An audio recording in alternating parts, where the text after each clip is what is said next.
الحمد لله رب العالمين والعاقبة للمتقين والصلاة والسلام على رسوله محمد وعلى آله وأصحابه أجمعين وعلى من تبعهم بإحسان إلى يوم الدين.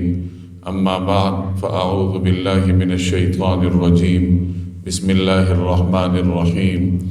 يا أيها الذين آمنوا كتب عليكم الصيام كما كتب على الذين من قبلكم لعلكم تتقون. وجاء في رواية كان رسول الله صلى الله عليه وسلم أجود الناس وكان أجود ما يكون في رمضان حين يلقاه جبريل وكان يلقاه في كل ليلة من رمضان فيدارسه القرآن فلرسول الله صلی اللہ علیہ وسلم اجود بالخیر من الریح المرسلہ او کما قال.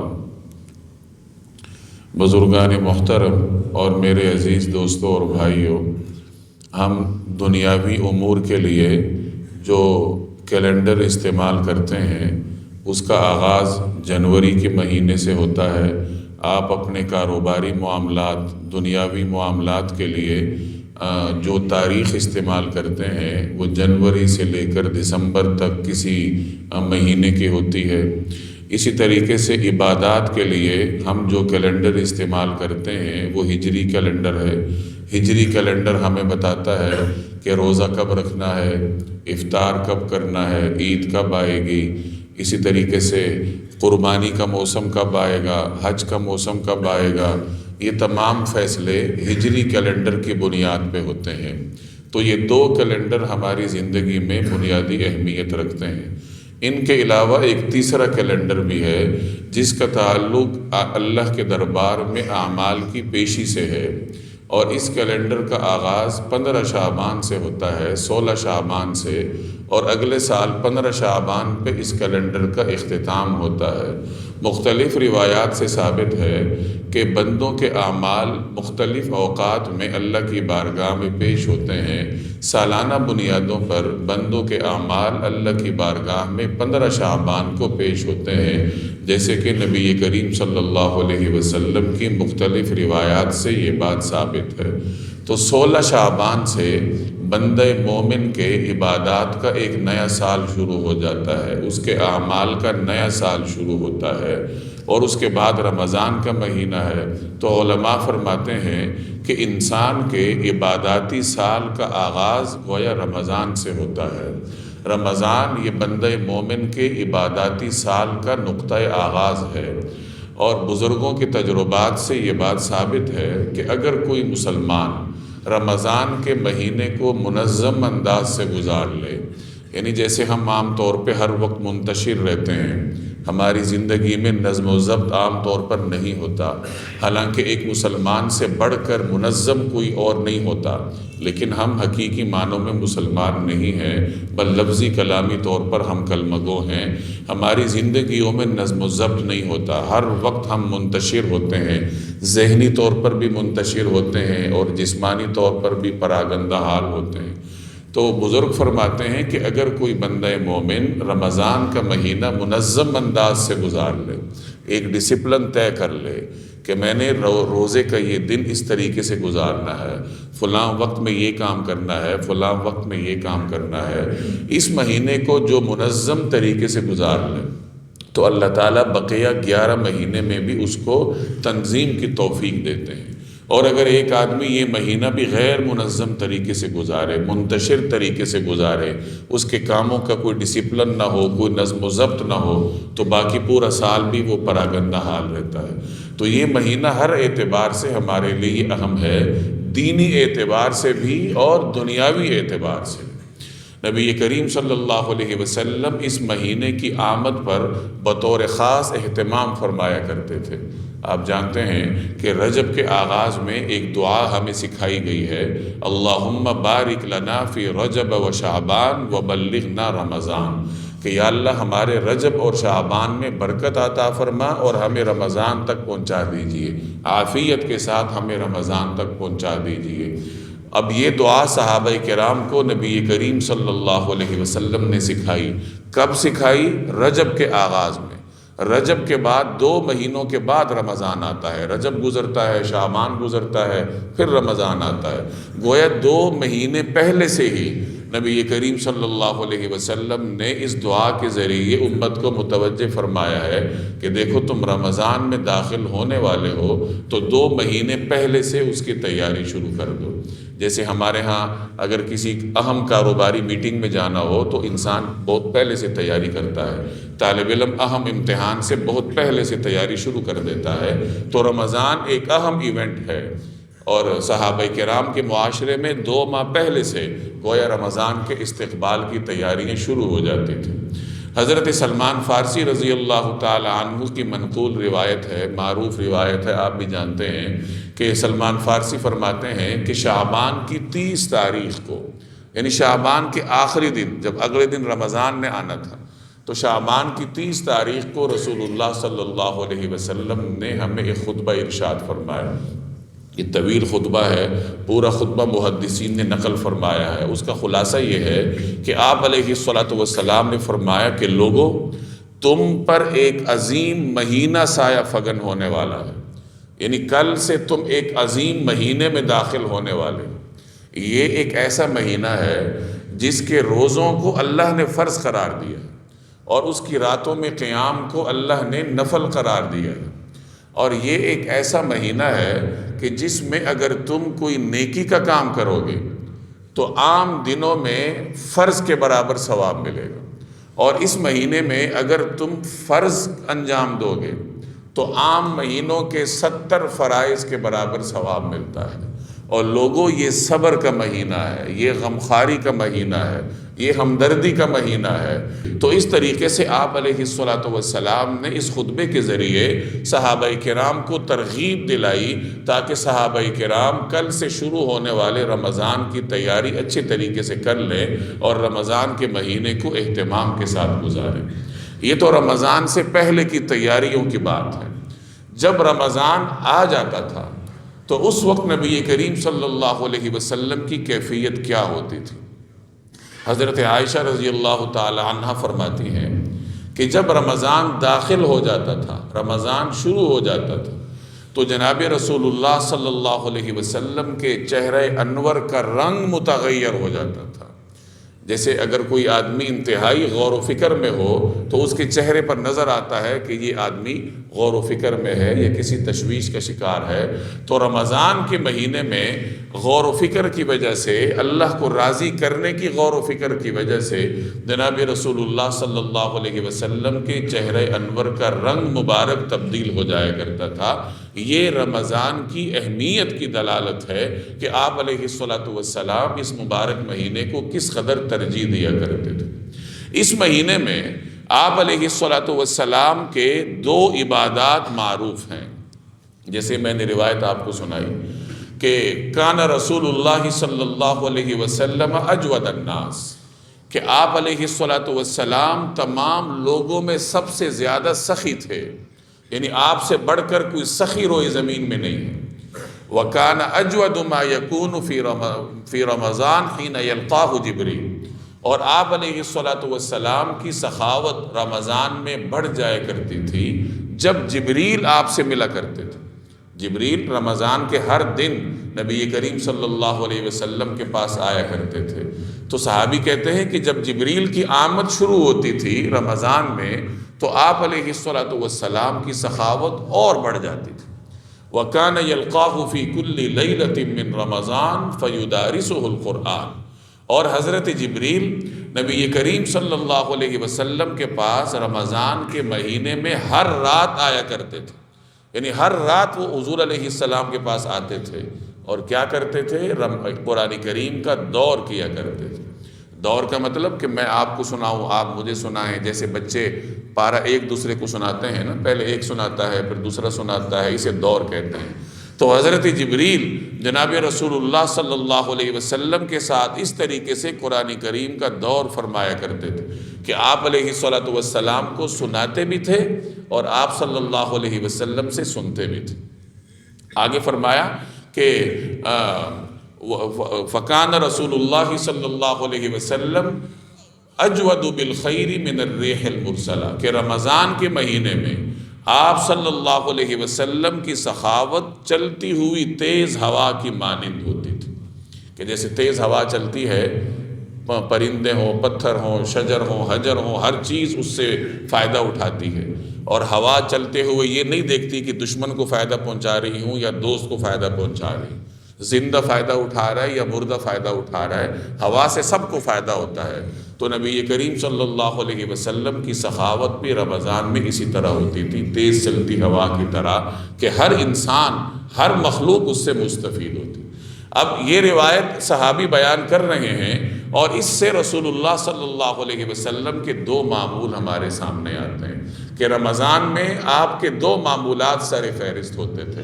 آپ کا پہلا معمول قرآن کریم کا ہے کہ آپ علیہ الصلوۃ والسلام رمضان میں قرآن کریم کی طرف زیادہ متوجہ ہوتے تھے۔ قرآن کریم اور رمضان کا ویسے بھی بہت قریب کا ساتھ ہے۔ رمضان میں انسان روزہ رکھتا ہے، روزے اور قرآن کا ویسے ہی چولی دامن کا ساتھ ہے۔ حدیث میں آتا ہے کہ قیامت والے دن روزہ دار اللہ کی بارگاہ میں سفارش کرے گا کہ اے باری تعالیٰ، میں نے آپ کے اس بندے کو کھانے پینے سے روک رکھا تھا، آپ کا یہ بندہ ہے، یہ دن بھر کھانے پینے سے رکا رہتا تھا میری وجہ سے، یعنی روزے کی وجہ سے، لہٰذا آج میں آپ کی بارگاہ میں اس کی سفارش کرتا ہوں۔ تو روزے کی سفارش اللہ تعالیٰ قبول فرمائے گا اور اس بندے کی مغفرت ہو جائے گی۔ قرآن کریم اللہ کی بارگاہ میں پیش ہوگا کہ یا اللہ، یہ رات کو میری وجہ سے سوتا نہیں تھا یا کم سوتا تھا، میں اس کو سونے سے باز رکھتا تھا کہ یہ آپ کی بارگاہ میں رمضان کی راتوں میں کھڑے ہو کر قرآن پڑھتا تھا یا قرآن سنتا تھا، تو قرآن کریم بھی سفارش کرے گا، اس کی سفارش بھی مقبول ہوگی۔ تو روزے اور قرآن کریم کا اس طریقے سے باہمی تعلق ہے کہ یہ دونوں بندہ مومن کے حق میں میدان حشر میں اللہ کی بارگاہ میں شفاعت کریں گے۔ روزہ دار کی شفاعت روزہ کرے گا، اور رات کو رمضان کی راتوں میں قرآن کریم سننے سنانے والے کی شفاعت خود قرآن کریم کرے گا۔ روزے اور قرآن کا ایک اور تعلق بھی، اور وہ یہ کہ قرآن کریم نازل ہی روزے کی حالت میں ہوا ہے۔ اس کا مطلب کیا ہے؟ آپ علیہ الصلوۃ والسلام جب غار حرا میں تشریف فرما تھے تو اس زمانے میں آپ صلی اللہ علیہ وسلم مسلسل روزے رکھتے تھے، اور اسی روزے کی عالم میں اللہ نے آپ پر قرآن کریم نازل کیا ہے۔ روزے کی تاریخ تو قدیم ہے، آپ جانتے ہیں، یعنی اسلام سے پہلے بھی روزے سے لوگ واقف تھے، قدیم زمانوں سے لوگ روزہ رکھتے آئے تھے۔ معلوم تاریخ میں سب سے قدیم روزے کی مثال نوح علیہ السلام کی ملتی ہے، تو اس زمانے سے لوگوں نے روزہ رکھنا شروع کیا، پہلے بھی رکھتے ہوں گے، اس کی تاریخ ہمارے پاس محفوظ نہیں ہے۔ قرآن کریم نے ایک اشارہ کر دیا کہ کتب علیکم الصیام کما کتب علی الذین من قبلکم، کہ لوگوں تم پہ روزے فرض ہیں جیسے تم سے پہلوں پر فرض تھے۔ تو اشارہ کر دیا کہ روزے کی تاریخ اتنی ہی قدیم ہے جتنی دنیا میں انسان کی تاریخ قدیم ہے۔ تو پہلے بھی لوگ روزہ رکھتے تھے، مکہ میں اسلام سے پہلے بھی لوگ روزہ سے واقف تھے، 10 محرم کا روزہ قریش رکھا کرتے تھے۔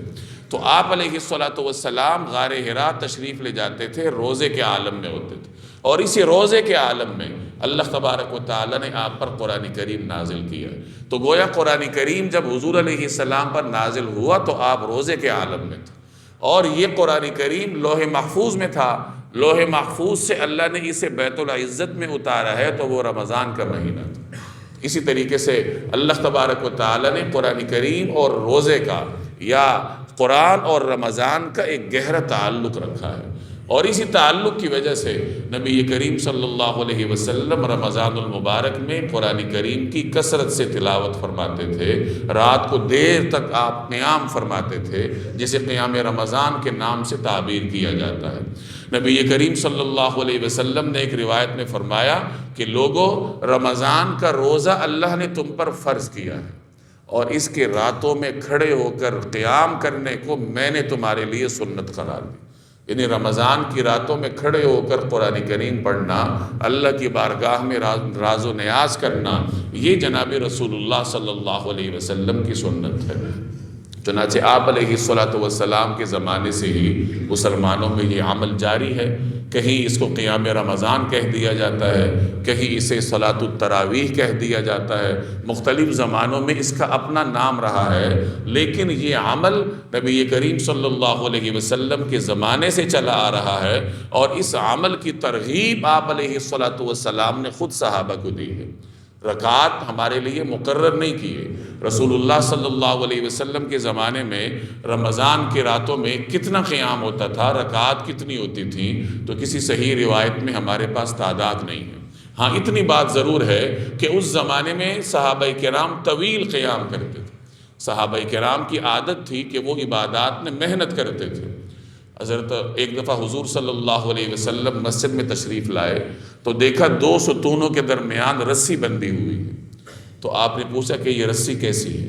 تو عرض کیا گیا کہ یہ تو ام المومنین حضرت ام سلمہ نے لٹکا رکھی کہ وہ رات کو دیر تک قیام کرتی ہیں اور جب تھک جاتی ہیں تو رسی کا سہارا لیتی. اور یہ صحابہ کا عام معمول تھا کہ وہ اتنی دیر کھڑے ہوتے تھے کہ پاؤں تھک جاتے تھے، ٹانگیں جواب دے جاتی تھی تو وہ کسی چیز کا سہارا لیتے تھے، لیکن کھڑے پھر بھی ہوتے تھے. تو صحابہ کے زمانے میں تو یہ طویل قیام ہوتے تھے.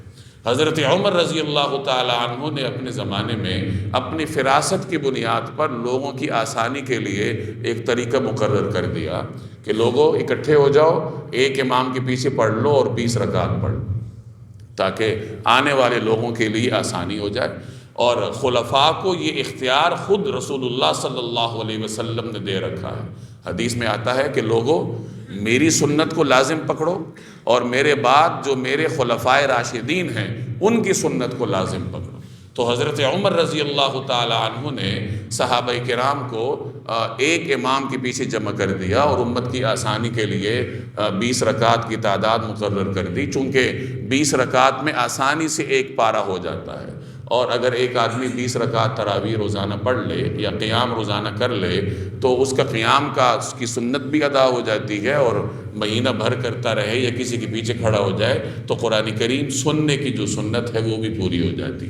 تو سیدنا عمر کے زمانے سے صحابہ میں یہ معمول چلا آ رہا ہے. اس کے بعد خلفاء کے زمانے میں یہی طریقہ کار تھا کہ مسجد نبوی میں 20 رکعت تراویح ہوتی تھی، امام پڑھاتا تھا اور لوگ پڑھتے تھے. رکعت مختلف بھی رہی ہیں. بعض ائمہ کے ہاں 40 رکعتیں ہیں، بعض ائمہ کے ہاں 36 رکعتیں ہیں، بعض کے ہاں اور بھی تعداد ہے. لیکن اتنی بات طے شدہ ہے کہ قیام رمضان موجود ہے اپنی جگہ. ہمارے ہاں لوگ اختلاف کا فائدہ اٹھا کر پھر پڑھتے نہیں ہیں کہ چونکہ ائمہ میں اختلاف ہے تو ہم پڑھتے نہیں ہیں. اور میں نے آپ کے سامنے وضاحت کے ساتھ عرض کیا کہ نبی کریم صلی اللہ علیہ وسلم کے زمانے میں صحابہ کرام اتنی دیر قیام کرتے تھے کہ وہ ٹانگیں جواب دے جاتی تھی. خود رسول اللہ صلی اللہ علیہ وسلم کے قیام کے بارے میں احادیث میں آتا ہے کہ آپ اتنی دیر قیام فرماتے تھے کہ آپ کے پاؤں مبارک پر ورم آ جایا کرتا تھا. تو یہ دور نبوی میں صحابہ کرام کی محنت کا انداز تھا. اور عموماً صحابہ کرام سارا سال اس طرح کی محنت کرتے تھے. ہم اگر سارا سال نہیں کر سکتے تو کم از کم رمضان کے مہینے میں، رمضان کی راتوں میں کسی مسجد میں جا کر تراویح میں شریک ہو جائیں، چاہے 8 رکعت ہو یا 20 ہو یا 36 ہو، جتنی بھی ہوں، لیکن کہیں شریک ہو جائیں تاکہ کسی امام کے پیچھے ہمیں ایک مرتبہ قرآن کریم سننے کی سعادت حاصل ہو جائے. کسی کو اللہ نے توفیق دی ہو تو وہ خود پڑھ لے. تو آپ علیہ الصلوۃ والسلام کا رمضان میں ایک معمول تو قرآن کریم کا تھا، اور یہ معمول بعد میں امت نے اپنایا تھا. چنانچہ صحابہ کرام رمضان میں کثرت سے تلاوت کیا کرتے تھے. حضرت عثمان، حضرت تمیم داری، حضرت عبداللہ بن زبیر، یہ 3 صحابہ ایسے ہیں جن کے بارے میں روایات سے ثابت ہے کہ وہ 1 رکعت میں قرآن ختم کرتے تھے. اسی طرح بعد میں بھی بہت سارے تابعین میں یہ عمل جاری ہوا ہے کہ 1 رکعت میں قرآن ختم کرتے. اب میرے اور آپ کے لیے تو یہ ناممکن ہے کیونکہ ہم اس کے عادی نہیں ہیں، ہم آدھا پارہ پڑھ کے تھک جاتے ہیں. لیکن ایسے لوگ بکثرت موجود ہیں جو دیر تک کھڑے ہو کر قرآن پڑھتے ہیں. خود ہمارے اس ادارے میں پچھلے دنوں ہمارے 3 بچوں نے 10 سے 12 گھنٹوں میں ایک ہی نشست میں اپنے استاد کو قرآن کریم سنایا.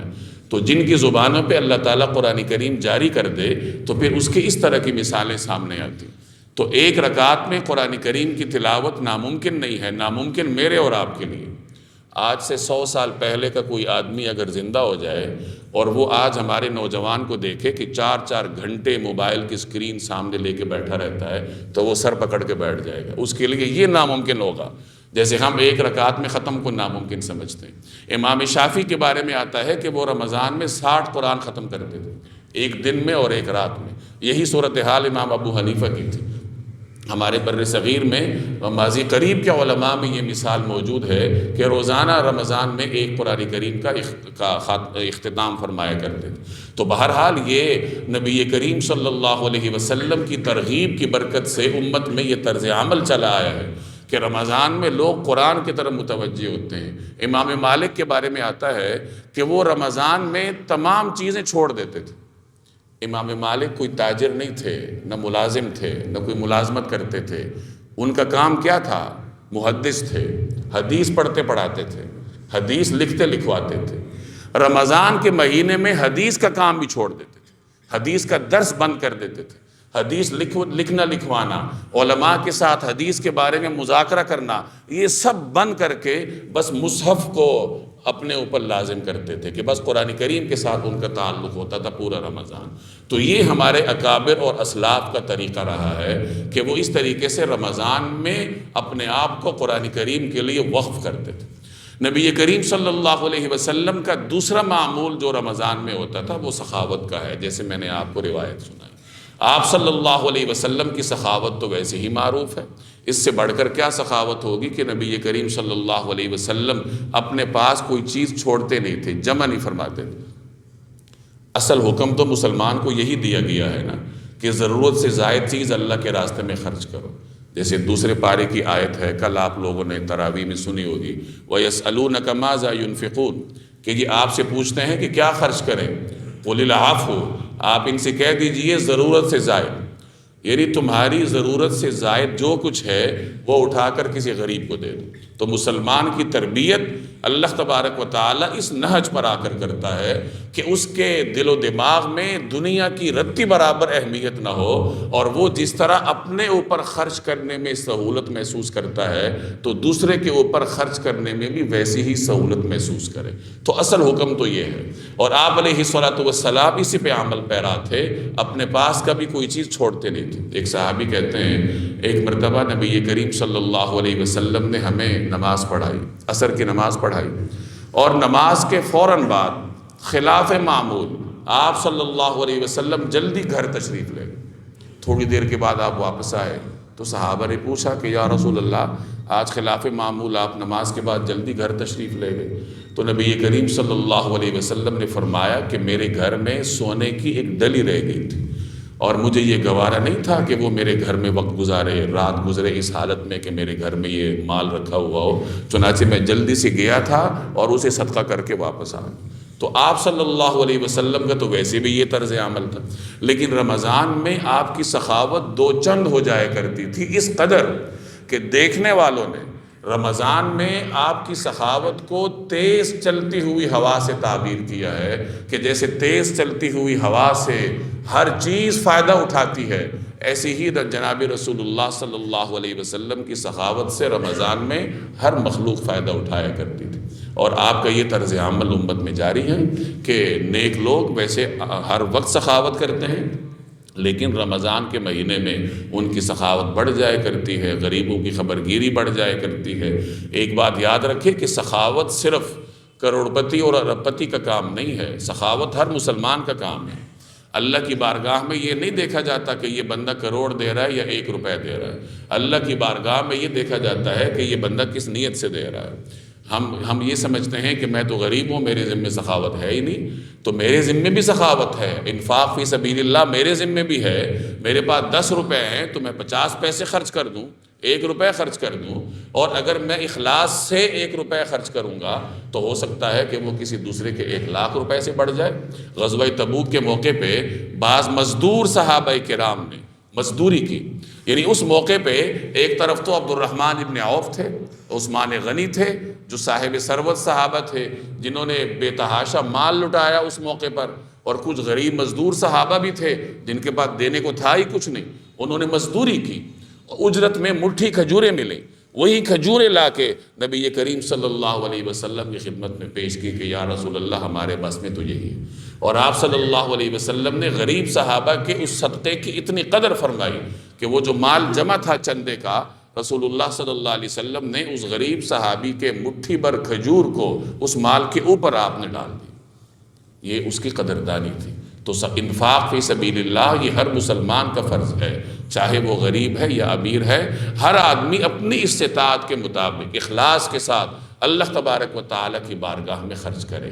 تو میرے بھائی، یہ رمضان کا مہینہ آج دو رمضان ہے، نہ جانے زندگی میں اگلا رمضان کس کو نصیب ہوتا ہے کس کو نہیں ہوتا۔ اس مہینے میں اگر کوئی آدمی اللہ سے اپنی بخشش نہ کروا سکے تو وہ بدبخت ہے، اسے بدبخت باقاعدہ کہا گیا ہے کہ بدبخت ہے وہ آدمی جو رمضان کا مہینہ اپنی زندگی میں پالے اور اللہ کی بارگاہ سے اپنی بخشش نہ کروا سکے، کیونکہ اس مہینے میں اللہ کی بخشش اپنے عروج پہ ہوتی ہے۔ روزانہ اللہ کی بارگاہ سے جہنم کے قیدی آزاد ہوتے ہیں، لوگوں کی مغفرت کے فیصلے ہوتے ہیں۔ اب اگر اس مہینے میں بھی ہم اپنی مغفرت نہ کروا سکیں، اس سے بڑی محرومی کیا ہوگی؟ تو اپنے معمولات کو مختصر کریں، دنیا کے جتنے کام ہیں جو ضروری ہے وہ کرنے ہیں۔ بہت سارے ملازمین ہیں، کاروباری ہیں جو ضرور اپنے ان امور کے بغیر ظاہر ہے کہ گھر کا نظام نہیں چلتا، تو جو ضروری کام ہے وہ تو کرنے ہیں۔ اس کے علاوہ بہت سارا وقت آپ کا جو ادھر ادھر لگتا ہے، اس وقت کو آپ صرف اور صرف قرآن کریم پر خرچ کریں۔ کوشش کریں زیادہ سے زیادہ دیر مسجد میں بیٹھیں، قرآن کریم پڑھیں، اپنی محلے کی مساجد میں تراویح کی جماعت میں شرکت کریں اور قرآن کریم کی سماعت کریں۔ عام دنوں میں انسان ایک حرف پڑھتا ہے تو 10 نیکیاں ملتی ہیں، حدیث آپ کو معلوم ہے۔ آپ جانتے ہیں رمضان کے مہینے میں 70 گنا نیکیوں کی مقدار بڑھا دی جاتی، تو ایک حرف اگر آپ رمضان میں پڑھیں گے تو 70 گنا بڑھ جائے گا۔